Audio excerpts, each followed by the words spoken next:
तो सुनने में तो यही आ रहा है कि देखिए पाकिस्तान का सबसे ताकतवर शख्सियत तो मोहसिन नकवी है, शहबाज शरीफ तो नहीं। सिविलियंस में आपने देखा है। तो अभी तो जाहिर है कि जो मामलात है वो लोग उनकी तरफ ही देखेंगे ना। शहबाज शरीफ को तो बेचारे को कोई नहीं देखेगा। पाकिस्तान में हर टुकड़े हर कोने पे नयाब वज़ीर आज़म बैठा है।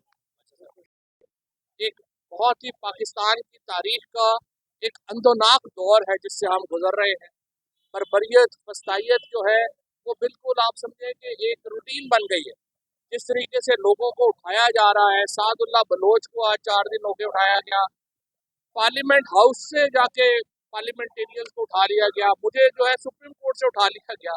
तो आप देखें किसी इदारे की कोई इज्जत नहीं रह गई, किसी इदारे का कोई मुकाम नहीं रह गया। और ये हम इसके ऊपर यहाँ पे इस वक्त ये है कि हर तमाम जो रियासती इदारे हैं और उनमें अवाम भी शामिल हैं, हम एक एक करके तमाम जो चीज़ें हैं उनको गिराई जा रहे हैं।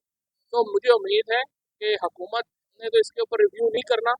मैं इस वक्त अदलिया से ये कहना चाहता हूँ, आप वो वाहिद इदारा है जिसने रजिस्ट किया। बाकी तो आपके सामने मीडिया भी सारा लेट गया, बार काउंसिल्स भी लेट गई, किसी ने रजिस्ट तो किया नहीं। जुडिशरी वो वाहिद इदारा है जिसने रजिस्ट किया है, और अब वो जुडिशरी को फतह करने के लिए ये सारे इकदाम जो हैं वो किए जा रहे हैं। हमें उम्मीद है कि जुडिशरी इसके ऊपर पूरा तरह रजिस्ट करेगी। पाकिस्तान की अवाम इस वक्त पाकिस्तान की अदलिया के साथ खड़ी है, और जिस तरह से ब्राज़ील में, इसराइल में, दुनिया में जहाँ जहाँ पे अदलिया के खिलाफ इक़दाम हुए हैं, अवाम निकली। और इंशाल्लाह ये भी आसान नहीं होगा कि आप अदलिया को रौंद के उसको फतह कर दें। यहाँ पर भी लोग जो है वो रजिस्ट करेंगे। ये बता दें कि ये जो अली बिन गड्ढा ने किया कि अफगानिस्तान से मुज़ाकरात वाले से आप क्या कहेंगे? अली अमीन देखें, बाहर के मुल्कों से जो मुज़ाकरात करने हैं वो वफाक ही का इख्तियार है। हम एक फेडरेशन है, लेकिन अली अमीन गंडापुर की अगर आप पूरी बात सुने तो वो ये कह रहे हैं कि वो वफाक ही को कह रहे हैं कि कोई हल बताए। देखिए वहाँ रोज लोग शहीद हो रहे हैं, वहाँ रोज फौज के लोग शहीद हो रहे हैं, वहाँ पे जो पख्तूनख्वा के लोग शहीद हो रहे हैं। खुद हमारे यहाँ पे आपके सामने है कि टेररिज्म किस तरह से पूरे पाकिस्तान में वापस आ गया। तो अली अमीन गंडापुर ये कह रहे हैं कि मुझे आप हल भी बताए ना। अगर आप कहते हैं कि हमने अफगानिस्तान से भी मुज़ाकरात नहीं करने हैं, आपके पास आपने देखा होगा कि ख्वाजा असद साहब जो है, जो पाकिस्तान के डिफेंस मिनिस्टर हैं, आपने कभी उनकी कोई टेररिज्म के ऊपर कोई संजीदा गुफ्तगू सुनी है? पाकिस्तान का डिफेंस मिनिस्टर हर वक्त सियासत पे बात करता है। कभी आपने उनसे नहीं, जो लोग शहीद हो रहे हैं रोजाना, कभी आपने इस हुकूमत से इनसे कुछ संजीदा बात सुनी है कि इसकी इंसिडेंट्स का तदारुक कैसे करना? गरीबों के बच्चे हैं, शहीद हो जाते हैं, एक बस ट्वीट हम कर देती है, प्राइम मिनिस्टर कर देता है कि जी बस अल्लाह अल्लाह खैर से अल्लाह आगे चले जाते हैं। इस तरह तो देखिए नहीं होना चाहिए। 90 लोग सिर्फ इस महीने शहीद हुए। आप जिस तरीके से टेररिज्म के मसले को गैर संजीदा अंदाज से हुकूमत ने लिया है, उसकी वजह से इस वक्त खैबर पख्तूनख्वा के अंदर ये जो बातें हैं वो हो रही हैं। मैं अब भी ये समझता हूँ टेम्परेचर नीचे लाने चाहिए। गवर्नर रूल का सोचना भी नहीं चाहिए खैबर पख्तूनख्वा में। अगर आपने गवर्नर रूल वहाँ पे लगाया, मामला हाथ से निकल जाएंगे। आप मेहरबानी करें, टेम्परेचर्स को नीचे लाएं। मैं सभी से कहता हूँ कि इसका कोई हल निकलना चाहिए। अगर आप आईनी तरमीम भी ले आए, आप गवर्नर रूल भी लगा दें, आप सब कुछ करें, तो फिर उसके बाद आप सोचें कि मुल्क में जो है वो बिजनेस एज यूजुअल चलता रहेगा, तो जाहिर है नहीं होना। तो टेम्परेचर जो आईनी तरमीम आ रही है जिसमें जो बात की जा रही है अफेक्शन की, आपकी के पास क्या इत्तला है, कितने लोगों को अफेक्ट किया गया? देखिए ना, जो सामने सामने जिनको किया गया था, पहले गुजरात के हमारे एमएलए जो इलियास को जो है उनको पहले उठाया गया, उसके बाद असलम मोहम्मद साहब को उठाया गया, फिर फतियाना साहब को थ्रेट किए गए, सात बलोच को 4 दिन से जो है वो उठाया हुआ है, फिर अबीर सुल्तान आपके सामने इतने दिन जो है उनको जेल में रखा गया, फिर महबूब सुल्तान साहब को थ्रेट किए गए। ये सारे वो लोग हैं जो अंडर थ्रेट है और उनको अंडर क्वेश्चन है। पार्लियामेंट के अंदर अब ऐसा रहा है कि जैसे तो नहीं मालूम था, तो ये जो रिजवी साहब कहते हैं वो कहते हैं कि हमने स्पीकर को कानून के मुताबिक फीचर, तो कौन है वो लोग जो पार्लियामेंट के अंदर अगर नहीं मालूम था तो IG should have been sacked by now.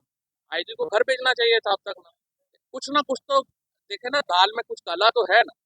ये अगर आईजी भी अपनी पोजीशन, अगर आप समझते हैं कि बिजली की ऑपरेटर ने सब कुछ किया है और उसको मुअत्तल करके काम जो है वो चलाना है, जनरेटर ऑपरेटर अगर बुनियादी मुल्ज़म है, तो फिर अल्लाह अल्लाह खैर सल्ला। मुझे जब अरेस्ट किया गया था, उमरता बलियाल साहब की कनाइमेंस से किया गया था। ये नहीं हो सकता कि सरबराह को ना पता हो कि वो जो है, इसलिए स्पीकर साहब की बात उन्होंने बाद में उसको संभालने की कोशिश की है स्पीकर ने। स्पीकर ऑनरेबल आदमी है, मैं अयाज आदिल साहब को समझता हूँ कि अच्छे आदमी हैं, ऑनरेबल आदमी हैं, लेकिन उनको देखें अपनी लेगेसी की ख्याल होना चाहिए। अगर आपके 10 लोग पार्लियामेंट से उठाए जाएंगे, स्पीकर की क्या औकात रह जाएगी? और यही हुआ है पाकिस्तान में, किसी इदारे की कोई औकात छोड़ी ही नहीं तो अल्हम्दुलिल्लाह। सर आपको लगता है मुसद नकवी जो टीम पर लेकर गए हैं जब इमरान से, तो यही टीम से जाते हैं तो 9 में ही हुआ था कि एडवेंचर का ये जो इस्लामाबाद में अपनी टीम लेकर के आई थी वगैरह, ये मुबर्रा से वो बड़े मसले हैं जिसके ऊपर बात मैं करूँगा। पहली बात तो आईनी तरमीम की है। लेकिन जो आईनी तरमीम लाई जा रही है उसमें एक पर्सन स्पेसिफिक आईनी तरमीम लाई जा रही है, क्योंकि अगर ये इसके साथ छेड़छाड़ करते हैं और 3 साल की मुद्दत दी जाती है जजेस को, तो इसका मतलब ये है कि जो बाकी सारे जज हैं, जस्टिस मंसूर अली शाह साहब हों, मुनीब अख्तर साहब हों, बाकी सारे जज, उनको तो एक एक टेन्योर मिलेगी, जितनी मुद्दत उनकी चीफ जस्टिस की बनती है उतनी होगी। लेकिन फायज ईसा साहब को डबल टेन्योर मिलेगी, जो 3 साल वो मुकम्मल कर चुके हैं, 3 साल उनको और मिल जाएंगे। तो ये एक पर्सन स्पेसिफिक अमेंडमेंट होने जा रही है, और मैं ये समझता हूँ कि फायज ईसा साहब खुद कह चुके हैं कि वो कोई पर्सन स्पेसिफिक अमेंडमेंट नहीं करेंगे। उनको फौरी तौर के ऊपर फिर अपने ओहदे से हट जाना चाहिए और मंसूर अली शाह साहब का नोटिफिकेशन होना चाहिए। इस वक्त इस आईनी तरमीम का और कोई मकसद नहीं है जो फॉर्म 47 की पार्लियामेंट के जरिए हो रही है कि आप जुडिशरी को फतह करें।